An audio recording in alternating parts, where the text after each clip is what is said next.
What is up guys, my name is the Eagle Soars and I'm back again with Scar L gameplay, Operation Metro as promised, as I mentioned yesterday in the video. So a further reiteration before I continue, since it is obviously Saturday, I will be live streaming Dirt 3 tomorrow from 4 PM London time, so that's GMT +1, pretty much, British time, rather, not London time, I'll be live streaming for a couple of hours maybe, and then I'll probably break off and then come back again and live stream in the evening. I'm planning on, just to clarify, live streaming Dirt 3 from 4 on Sunday if I can. I'll let you know if this plan changes, but I'm planning on live streaming from 4 on Sunday until about maybe 6-ish. On Dirt 3, and then in the evening doing another stream, but this time on Battlefield 3. So with that said, I've got to move on to something that I mentioned yesterday, and that is that I'm disappointed in Battlefield. And a lot of people will probably disagree with me. I wanted to go in a bit more depth on why this is. Basically, Bad Company 2, the fall damage in Battlefield 3 is ridiculous. On Bad Company 2, the parachute worked fine, fall damage worked fine. It was changed for Battlefield 3, and it suffered because of it. Pretty much the story of Battlefield 3 is DICE changing things and dicking it up. Fall damage is one of those things. The other thing is maps. There's not enough kind of in and out of building stuff in Battlefield 3 in my view. I think the maps are too open. I think there's not enough destruction in this game. I think Battlefield Bad Company 2 had good destruction. I think this game doesn't have enough of it. I think it's pretty much pathetic that DICE has made the destruction worse as the series evolves. I think that's ridiculous, to be honest. I think, yes, the destruction is better in Back to Karkin and Close Quarters, but Close Quarters, in my view, is just a sort of distraction from the main game. It feels like a spin-off. In other words, it feels crap. And I just dislike the Close Quarters maps. I love the weapons, but I don't like the Close Quarters maps. I don't really care for them at all. So you know, that's something that I wanted to just cover because I'm convinced that probably people wanted me to clarify a bit on all this. I mean, it really does show, by the way, that DICE really knows that their game is worse. I mean, just look at all the flipping double XP events that DICE is trying to do.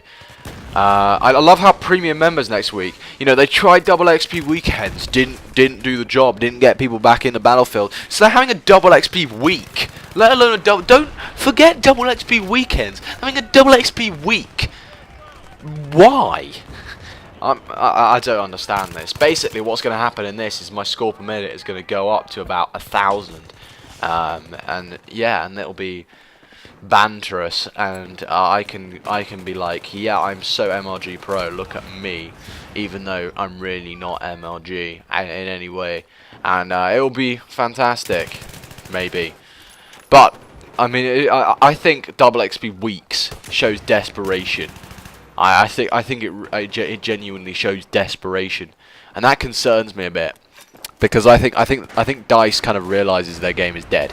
I mean, it's not dead, but I mean, I think they're trying to attract people that won't come, and I think the problem is just that the game isn't very good. I don't know whether you guys agree with me on that. I mean, it's a very vague and slightly odd opinion, and it's not true or not necessarily true by any means, but it's just my own opinion on things. I do think a double XP week is something odd, but whatever. So as always, this gameplay was quite long, as Battlefield gameplays tend to be. So I've chopped it up a bit so I can talk about the gun a little bit, maybe a little bit, and not have massive amounts of time left over that I need to fill with random topics that I pluck off the top of my head.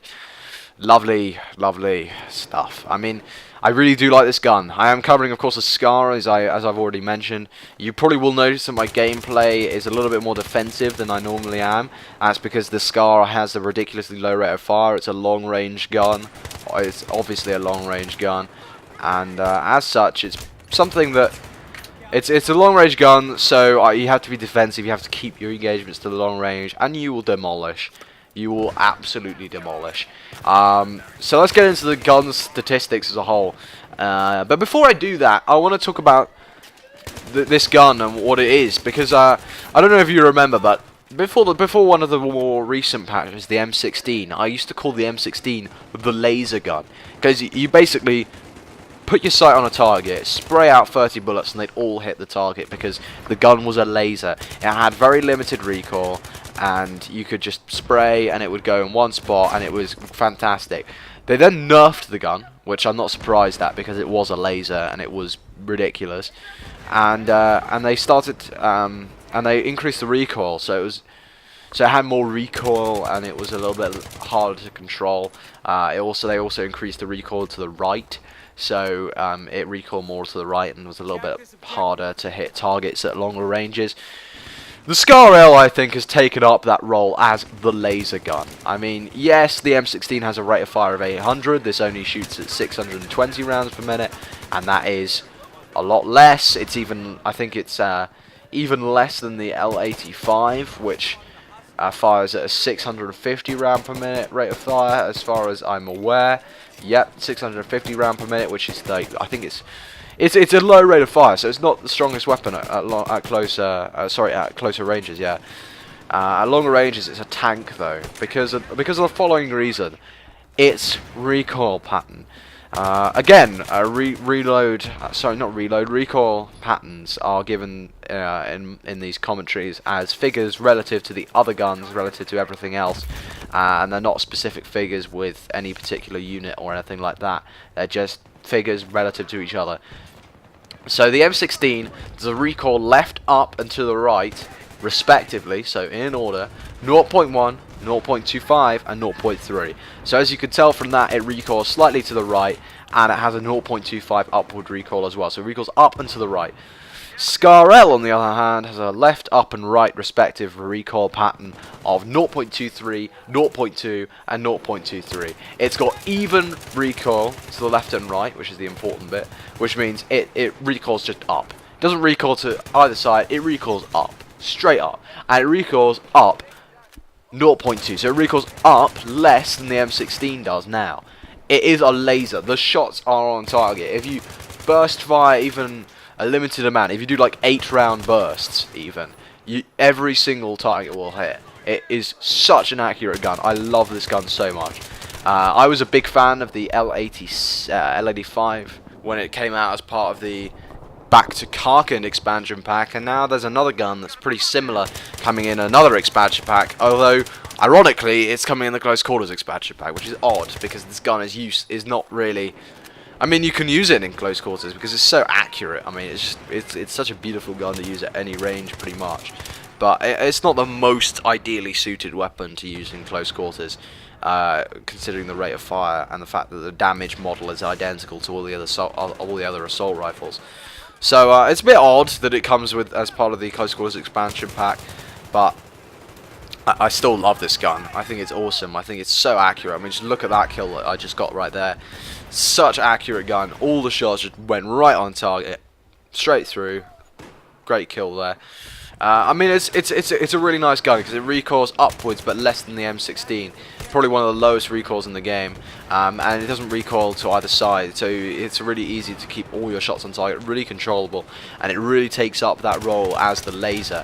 What's more, it doesn't suffer from reload time problems like the gun from yesterday, aka the TAR.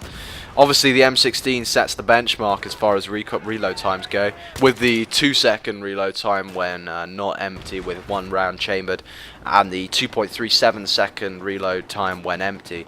The Scar L does a reload time of 2.3 seconds when not empty, and 3.1 seconds when empty. So 2.3 seconds when not empty, 3.1 seconds when empty. Speaking of reload times, by the way, I've just got to say that yesterday in the TAR video, I read my stats wrong. I had my stats all compiled into a nice, beautiful spreadsheet, and I'd copied them over wrong from the stat sheets that I get as part of the Better Battlelog plugin. I made a video on that, I think either on this channel or on my old channel. I can't remember which one I did it on, but I made a video about the Better Battlelog plugin. I suggest you look it up on Google and get it because it's beautiful. But I quoted my figures wrong, basically. So, in case anyone still cares about the TAR, basically I got my point across. The reload time is long, so I didn't really bother to correct it or whatever when I posted the video. But the tar basically, sorry, when I was making the video I didn't bother to correct it just because I got the point across that the reload time was high. The reload time is actually when empty 3.3 seconds and when not empty 2.8 seconds. That's the key bit, because the reload time when there's one round chambered is ridiculous. It's so long. It takes so long to get another mag in that, I mean, it's just frustrating to use as a weapon when you've got such a long reload time. This gun, on the other hand, has a much better reload time when one round is chambered. When it's empty, yes, it's pretty similar, 3.1 versus 3.3, long either way, but, you know, at the end of the day, I don't normally find myself reloading when my gun is empty that often anyway. So obviously the damage drop off is the same as all the other standard assault rifles, and it chambers the same round, etc. So I didn't bother to quote those stats this time around. But I mean, this gun is really strong. I suggest you check it out. I suggest you use it on those more open maps with the long distance sight lines. That's where this gun really comes into its own. That's where it really shines. But until next time, guys, take care. Goodbye.